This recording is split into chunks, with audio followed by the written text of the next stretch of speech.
Donc Fabrizio, dans tes travaux précédents, on sent un vrai amour pour les machines et pour les sons analogiques. Là, pour Shade of Blue, ton nouveau projet, tu travailles avec une vraie machine analogique, puisque c'est avec un piano à queue. C'est un instrument que tu connais bien, c'est pas la première fois évidemment, que tu travailles dessus. Est-ce que tu peux nous expliquer comment est né le projet? Oui, alors la relation avec le piano, c'est pas, c'est une relation ancienne pour moi parce que j'en joue depuis quand je suis tout petit, depuis quand j'ai 4 ans. Et j'ai fait des études classiques, j'ai mélangé plein de styles musicaux différents dans mon adolescence et tout. Et disons que le piano, je l'ai beaucoup joué. J'en m'en suis aussi beaucoup lassé à un moment de cet instrument parce que je l'avais beaucoup exploité dans une façon de le jouer de façon traditionnelle, disons. Et du coup, à un moment, je pense que c'était autour de mon adolescence, ça m'a bien fatigué en fait. Et j'en pouvais un peu plus, je ne savais plus de quel angle le prendre, le piano. En fait, c'était un peu une roue fermée pour moi. Et au final, je suis revenu, je pense, il y a plutôt une dizaine d'années au piano. Mais je l'ai approché d'une façon du coup différente. C'était en découvrant des préparations, des façons de le jouer de façon beaucoup plus expérimentale qu'est-ce que comment on imagine le piano d'habitude. Et ça m'a ouvert. C'était un peu un nouveau monde, une nouvelle façon de jouer, et de concevoir le piano et la musique que je pouvais construire autour de ça. Et c'est du coup la naissance de mon projet solo, La Machina. C'était du coup l'idée de mélanger les sons acoustiques du piano préparé, modifié, dans l'univers de la techno, très puissant de la techno. Du coup, deux sources très différentes, le piano romantique, mais joué de façon très différente, et la techno. Chez The Blue, par contre, c'est encore une autre approche, en fait, parce qu'à un moment, j'ai eu envie de faire ce travail-là avec le piano, mais de le mettre dans un contexte toujours de musique électronique, mais pas techno. Du coup, avec des rythmiques beaucoup plus relaxées, dans un contexte différent, en utilisant beaucoup plus de synthétiseurs modulaires. Et du coup, essayer de nouvelles rencontres de l'instrument dans un autre contexte musical, en fait. Donc, à propos du piano préparé, justement, est-ce que tu peux nous expliquer de ce que ça signifie en fait pour les personnes qui nous regardent et qui savent peut-être pas forcément de quoi il s'agit? Le piano préparé, c'est une technique de comment on transforme le son du piano en mettant des objets en fait sur les cordes et en le jouant de façon différente de ce qui se fait d'habitude sur le piano, c'est-à-dire que sur le clavier. Du coup, on peut mettre tout type d'objets qui en fait vont étouffer la corde à certains endroits. Et du coup, selon l'endroit où la corde est étouffée, le son il va se transformer. Selon l'endroit et selon le matériel aussi qui est appliqué sur la corde, le son va être transformé. Par exemple, si on met de la gomme ou de la pâte à fixe sur une des cordes graves du piano à des endroits différents, c'est les différents harmoniques de la corde qui vont résonner selon la longueur de vibration de la corde. Et du coup, c'est une technique qui permet plein de possibilités différentes et qui transforme vraiment le son du piano. Et le transforme complètement. Et des fois, c'est parce qu'on ne le reconnaît pas. Et ça crée aussi une nouvelle façon pour moi, en tout cas, c'était une façon de découvrir comment je le pouvais jouer vraiment différemment et comment aussi je peux perdre mes repères en tant que pianiste où je sais que cette note-là joue toujours comme ça à cet endroit. Et avec le piano préparé, je ne connais plus mon instrument parce qu'il va jouer d'autres notes, il va jouer d'autres relations harmoniques avec les préparations. Et du coup, je peux redécouvrir, en fait, c'est comme si j'avais un nouveau instrument. Après, le piano préparé, c'est souvent associé à John Cage, qui était l'un des premiers à le faire. Moi, mes préparations, c'est très différent de ça. Je dirais presque que ça n'a pas beaucoup de relation en fait avec la musique de John Cage, qui préparait vraiment chaque note différemment. chaque note avait des clous, des métaux, de la gomme placée avec des indications précises et tout. Moi, par contre, pour moi, le piano préparé, c'est plutôt avec des zones assez homogènes dans le milieu du piano, dans le garde du piano. J'essaie de préparer de façon homogène, en fait, pour avoir comme comme si j'avais plusieurs presets de synthétiseurs qui étaient activables selon où je joue sur le piano. Et aussi une façon de reproduire certains effets électroniques. Moi, j'ai beaucoup essayé de rapprocher le son du piano, d'obtenir avec le piano certains effets de la musique électronique et du sound design des synthétiseurs. Par exemple, une des choses que je fais, par exemple, je mets du scotch de déménagement sur les cordes au milieu du piano et ça produit une sorte de saturation qui ressemble beaucoup à la saturation analogique de canon entrant un peu fort dans un ampli ou dans un préamp. Mais c'est fait de façon naturelle avec le naturel. Ou aussi, une autre chose que j'explore beaucoup, c'est comment les filtres, comment je peux reproduire des filtres des synthétiseurs sur une corde de piano, par exemple, avec toujours le jeu sur les harmoniques, en effleurant la corde à différents endroits avec la main gauche et en répétant le son avec la main droite. Comment je peux obtenir cet effet de cut-off, résonance, ce qu'il y a sur les synthétiseurs, sur un instrument acoustique. Et ça, c'est un peu les bases de mon travail. Ce qui est intéressant dans ce travail sur Shade of Blue, c'est que c'est une conjonction d'utilisation détournée d'un instrument traditionnel, on va dire, et puis tu crées donc des sons modernes avec, et c'est accompagné par des visuels contemporains, parce que tu travailles cette fois-ci avec Caspar Ravel, donc, qui est bien connu pour ses œuvres visuelles qui empruntent au bug, au glitch, et donc il y a un petit peu la conjonction de deux univers du détournement, justement, dans cette rencontre, dans cette expérience. Comment est-ce que vous vous êtes trouvés tous les deux? On s'est trouvés en fait par Julien Princiot, qui est producteur à Cavalcade, qui dirige le label.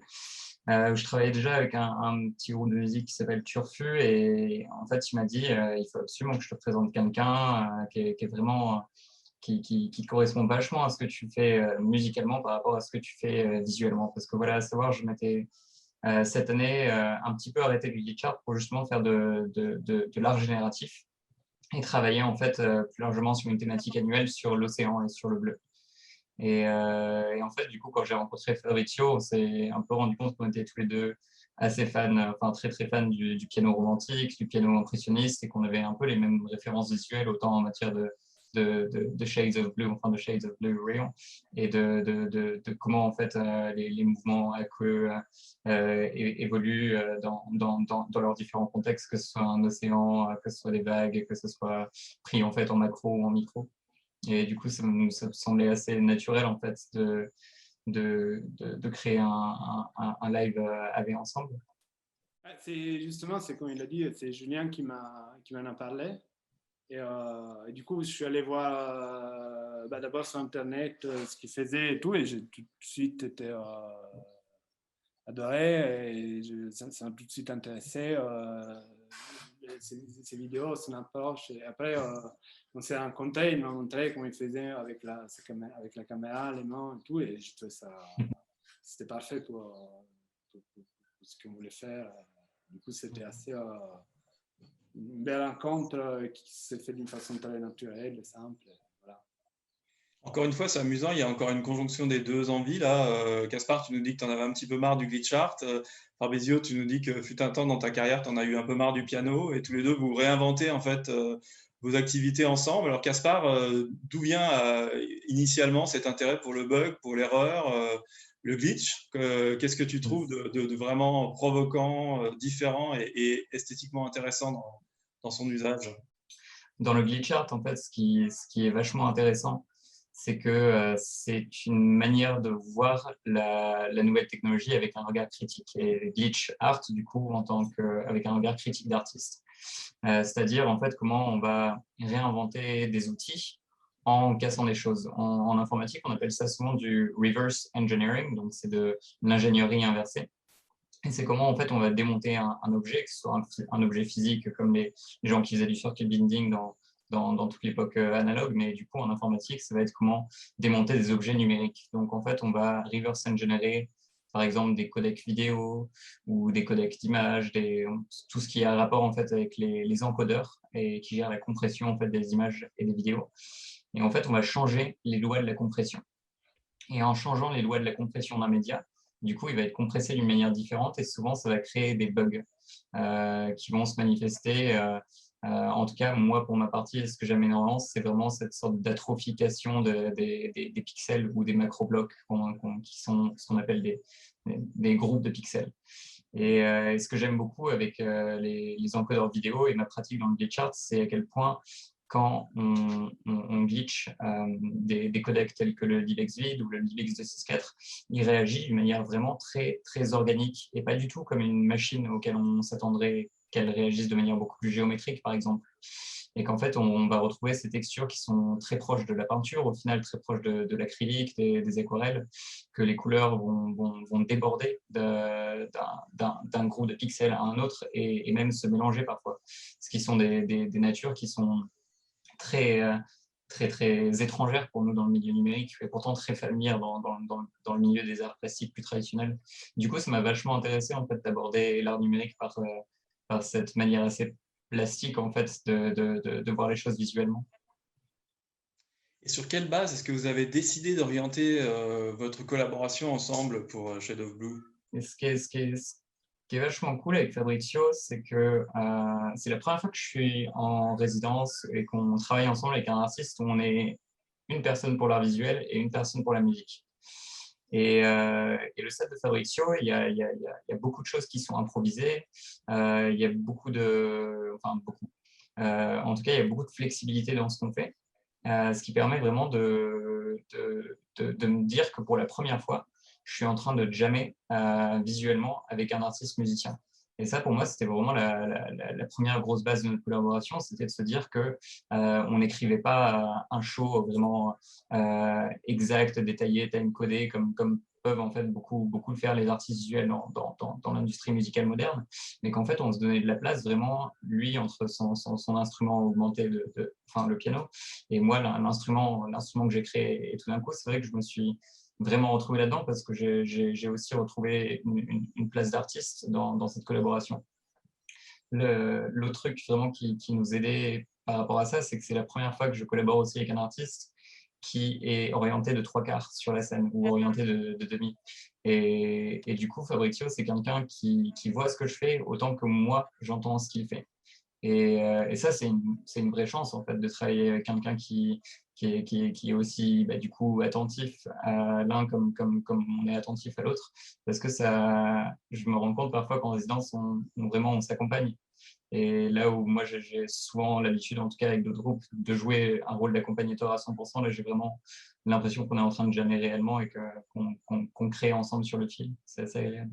Oui, c'est tout à fait ça. En fait, c'est comment musique et image peuvent vraiment interagir, en fait. Et comment aussi, moi aussi, mon but, c'était pas de faire un live. Moi, j'aime pas faire des lives qui sont établis du début à la fin, qui sont fixes, qui sont stricts, parce que après que j'ai joué trois fois, je m'ennuie, en fait. Et du coup, il y a toujours besoin de portes, d'improvisation. Et du coup, du coup, on a tout de suite fait approcher le travail avec Caspar de cette façon, de créer une sorte de système de règles et d'univers qui est là, parce que sinon, c'est n'importe quoi, mais dans la musique aussi, mais qui du coup, dans ce système, on peut beaucoup improviser et chacun des deux peut nous amener dans des directions différentes. Ce qui je trouve aussi intéressant de mon côté, le fait de pouvoir voir l'image, voir la relation, voir la réaction et ce qu'on a été établi comme règle et comme système avec Caspar, c'est comment ça influence la musique et mon improvisation aussi. Où je vais pousser le morceau, est-ce que celui-là il va durer plus, est-ce qu'il va falloir changer là, est-ce qu'il va falloir entrer d'autres éléments pour faire des sortes que la vidéo change aussi? Ou alors, est-ce que c'est un moment complètement hypnotique et on peut continuer comme ça et il ne faut pas qu'on change? En fait, pour moi, c'est très intéressant parce que ça amène une nouvelle côté. C'est comme si je jouais avec un autre musicien, en fait. Mais un musicien d'image qui, au lieu de créer du son, crée de l'image. Et du coup, c'est très intéressant, en fait. C'est quelque chose de nouveau, je n'ai jamais fait. Donc c'est une performance live, vous êtes connectés tous les deux, vous travaillez tous les deux live, toi aussi Caspar, c'est génératif, comment ça se passe? C'est ça, du coup, de mon côté, en fait, j'ai passé beaucoup de temps à être VJ en club, en soirée et à créer en fait du contenu en avance et jouer sur de l'e-learning. Et en fait, ces dernières années, je me suis rendu compte que en fait, moi aussi, j'avais envie de faire des choses en live, moi aussi, j'avais envie de justement pouvoir jamais pouvoir créer des choses sur le coup. Et à savoir qu'en fait, dans l'art visuel, c'est assez compliqué parce qu'on ne va pas dans un magasin d'instruments d'art visuel pour créer de l'art visuel. C'est souvent pas des choses qui existent, ou alors si elles existent, elles sont très codéifiées et très personnalisées et c'est assez difficile de les partager. Et du coup, la seule solution pour moi, c'était de créer mes propres outils de création live. Du coup, là, ça fait 2-3 ans que vraiment je me suis mis très sérieusement au code du coup et au code dans l'art visuel pour pouvoir développer ces outils en fonction des artistes avec qui je travaille. Et du coup, pour Fabrizio, c'est un outil qui est élaboré autour des équations de Navier-Stokes qui sont, pour faire plus simplement, les équations de la mécanique des fluides. Donc, c'est une simulation en fait en 2 dimensions de comment l'eau réagit dans une boîte 2D. Et l'eau du coup colorée, du coup, parce que je peux en gros, la webcam qui va être connectée va récupérer à la fois les couleurs et les mouvements de ce que je suis en train de faire, ce qui me permet aussi, par rapport à ma pratique avant, où j'étais vraiment à appuyer sur des boutons pour lancer des séquences. Aujourd'hui, j'ai plus de boutons à appuyer et ça, c'est super agréable parce que je peux être vraiment avec mes mains, je peux être avec mon visage, à dessiner même sur du papier. Et en plus de ça, Fabrizio m'envoie du MIDI que je vais intégrer en fait dans mon code pour faire réagir mes simulations de liquide plus ou moins rapidement, plus ou moins lentement, plus ou moins intensément à différents moments.